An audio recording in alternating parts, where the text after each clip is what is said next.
Hello, everyone. This is Ben Dunn, founder of Antarctic Press, a comic book publishing company established in 1985, creator of such comics as Ninja High School, Marvel Manga Force, Warrior Nun, Tomorrow Girl, Penguina, and a host of other comic books. So, today is Father's Day. And to all you dads out there, happy Father's Day.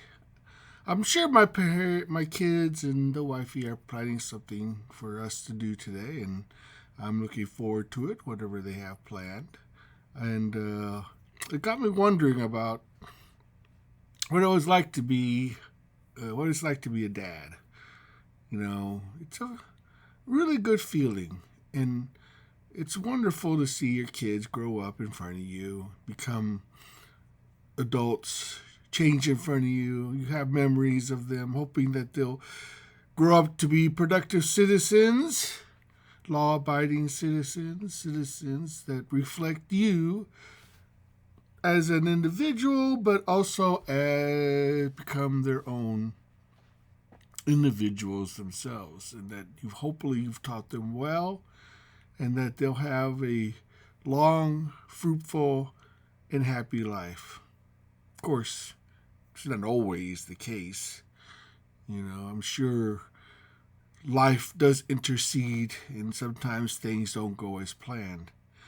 And also, it got me thinking about things in general, about what's important, what is a priority, especially for people who work in the comic industry. Now, you know, working in the comic industry is way different than working in almost any other industry. I mean, if you think about it, being a comic book creator is a almost a feast and famine proposition. When you're working, you're doing pretty good. When you're not working, things can get pretty dicey at times. Believe me, I know. I have circumstances where I've done really well when I'm working and then not doing so well when I'm not working. The thing is, I've decided that the only way for me to succeed in the comic industry is to constantly be working no matter what. Either working for myself or working for somebody else. Because if you're not working, then you're not making money. And don't get me wrong, this is work. And the only way you're going to earn money is if you're willing to work, because people aren't just going to give you money just because you draw comics. You're going to have to convince people to give you the money in exchange for the type of comic that you're creating. Now, we had always planned on having kids when we got married because, when I was a bachelor, I'll tell you that if I just, when I had to just sustain myself, I did pretty good. You know, I had a lot of extra income. I'll be honest with you. I had a lot of extra income. I bought all sorts of stuff. Now that I look back to it, I wish I had, kept or, but in the end, I thought to myself, what does it all really mean? Buying all this stuff, collecting all this stuff. Yeah, it's fun to have. I like, as you can see, I display a lot of stuff I've gotten over the years, but almost everything that I get is because I got it either at a very, very, very good price, or has some sort of personal meaning to me. I made a promise to myself that I would never pay retail for anything. I would never pay collector's prices for anything. If I happen to stumble across something that was really kind of cool, like an estate sale or a flea market, or someone who just wanted to get rid of something and I could get it very, very cheaply, then I would do that. Otherwise, I just wouldn't pay retail. I just, wouldn't. If it was something I could afford at the time and it was very, very, it was right there in front of me, I would get it. I would never, ever buy something when I had a rent to pay or food to buy, especially when you're a dad. When you're a father, you have to make sacrifices, especially if you're a comic book creator. Because comic book creators are not what I would say a reliable source of income. Yeah, there's exceptions, of course. There are some creators who do very well, have raised families, and have made a very decent living doing what they do.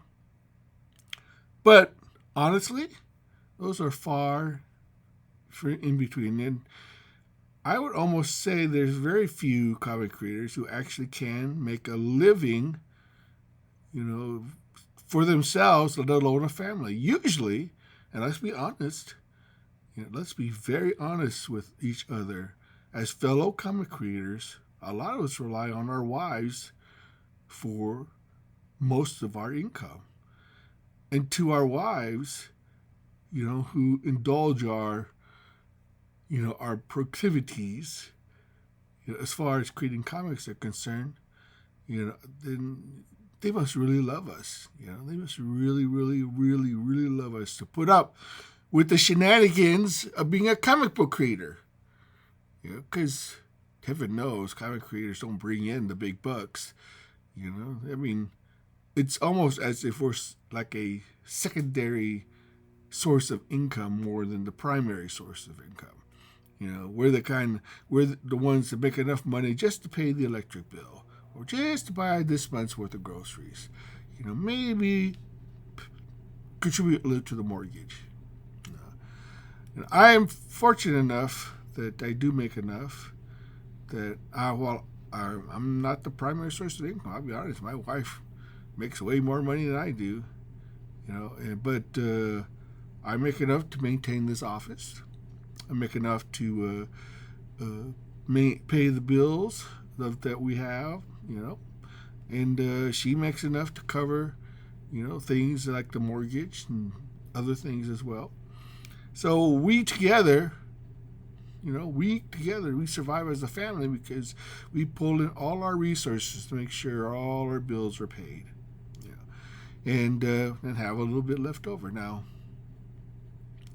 as a comic creator, our financial situation has never been all that steady, because like I said, for comic creators like us, and I'm not saying this is the circumstance in every instance, but for me, it's always been a tenuous tightrope that we walk in order to maintain any type of semblance of a living. It's interesting to me because when I was a bachelor, it seemed like I always had money at my disposal because I didn't have to worry about anybody except myself, paying the rent. And of course, things were different back then, 30, 40 years ago, when I was still, I only got married in the last 24 years, of the 60 years I've been on this earth. Only not even a third of my life has been married life. So it has been very interesting, an adjustment to see that in order to make ends meet, so to speak. If not for crowdfunding, if not for commissions, if not for conventions, if not for other sources of income, other than drawing comics, we would be in very deep financial doo-doo, for the most part. But, I have built up a fairly sizable audience. I do very well at conventions. I do very well with commissions. I do very well with just drawing comics and working for Anarchic Press. Anarchic Press sends me a steady paycheck, which allows me to continue doing work for them, and I do very well on my Kickstarters, my crowdfunding campaigns, enough to maintain a semblance of living. Will I be able to continue to do that as I grow older? Well, I'd like to think so. It remains to be seen. I don't know what life will throw ahead of me. Maybe if a couple of my IPs get ever developed into something, of substance, like a TV show or a movie, I might be able to get a larger source of income, especially if they're big successes. A lot of people assume that because I have 2 seasons of Warrior Nun on Netflix, that I'm flush with cash. Had I owned the IP when that happened, I probably would have quite a bit of cash, but it wouldn't probably have lasted. The show unfortunately only lasted 2 seasons, and if it had continued to do so, I would have continued to get royalty checks. But unfortunately, that did not happen. I do see and hear that comic creators do get royalties, and they sometimes get substantial royalties. But how long can that be maintained, especially in this climate of doom that a lot of people seem to espouse when it comes to the comic industry? How long can that be maintained? How long can it be sustained? Well, fortunately I think for indie comics, it can be sustained for quite a while. I think the indie comic scene is growing and quite healthy. It's the corporate comic scene that has come under fire, has come under scrutiny, has stagnated. And that is because of the content they create. They could easily turn this around if they choose to do so, but there's no incentive for them to do so, unfortunately. At least that's my belief. Now, I could be totally wrong. They could be at this very moment, say, you know what? Enough of this. We're going to turn things around. We're going to make things profitable. We're going to get the readers back. Win the readers back. But is it too little, too late? Maybe. We'll see. My feeling on this is that it's not sustainable. I've just read recently that IDW is in very dire straits, but I don't know what their financials are. But I've heard from the grapevine that things are not well over there. We'll see. We'll see what happens. Maybe they realize this and they're in the throes of a turnaround. But my experience has been once a comic book publisher starts experiencing difficulty, in financial difficulty of any type, then it's not long for this world. But we'll see. I've seen the thing about bankruptcy is that it's not the end of the world. It's just merely, depending on what kind of bankruptcy you experience, you can come back from it if you have a good plan and you have a good business model. The problem is comics are highly competitive, and it's only as good as the content you create and the content that you own. So,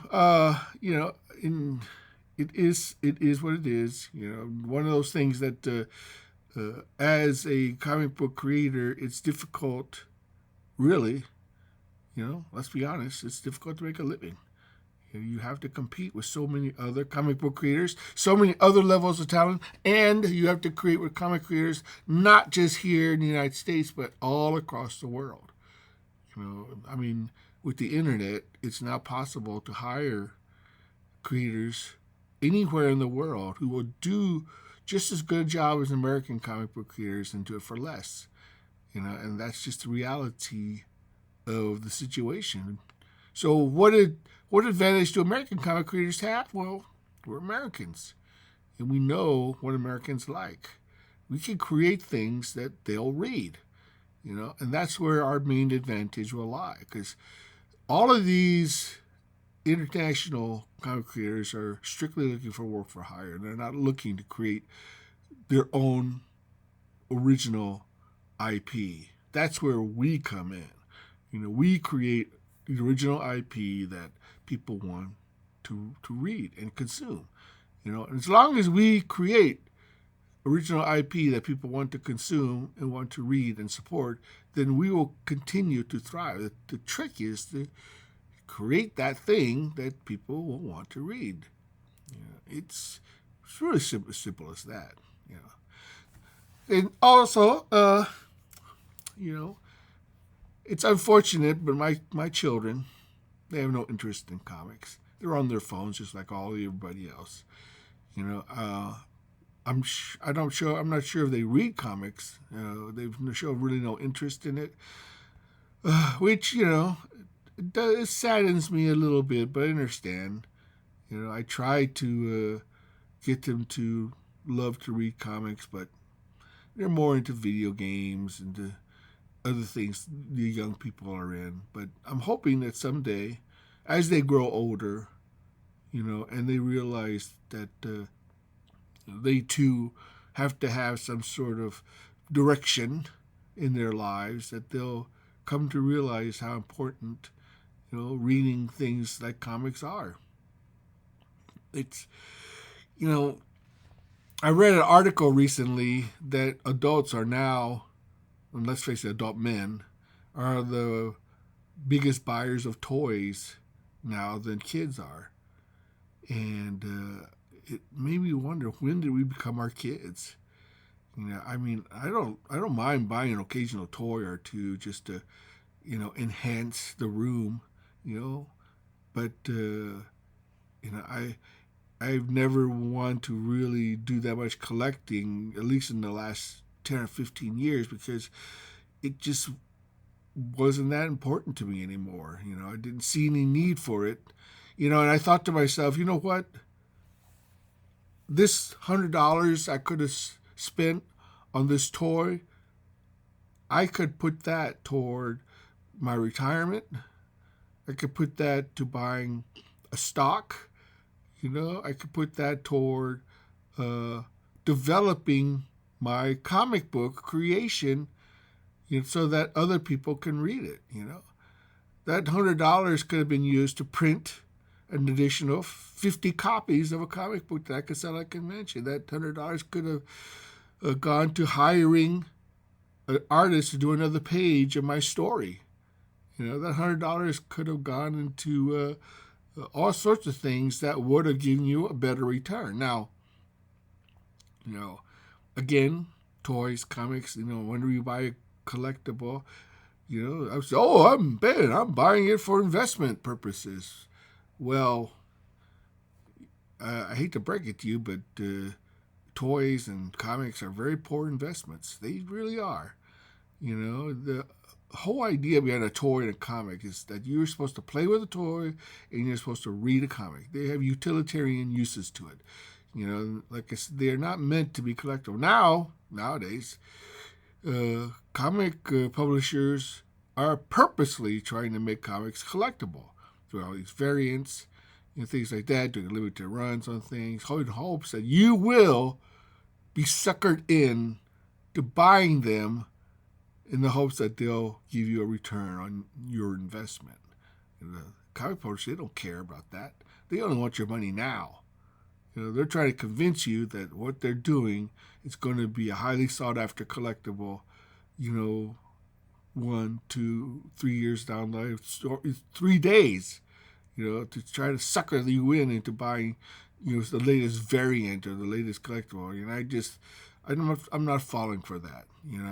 Modern comics are fool's errand. They will not hold their value because there's just too many of them out there. Anybody who's, you could flip a couple, a few people will take advantage of that and try to convince, a couple of collectors out there to buy them, for whatever reason, in the hopes that they'll convince you that you have to have it in your collection, that they'll become valuable someday. But, I think more often than not, it's not going to give you the return that you expect. And quite frankly, if you want to invest in yourself. Take that money you would have spent on a variant cover, and spend it on yourself. You'll have a much higher return, if you spent that money on yourself. Spent it on something that will, elevate you to a much higher level. But anyway, I think I've rambled long enough. And again, I wish everyone, all you dads out there, a happy Father's Day. And I hope that you will find continued success in whatever endeavor you decide to embark on. Until next time, This is Ben Dunn signing off.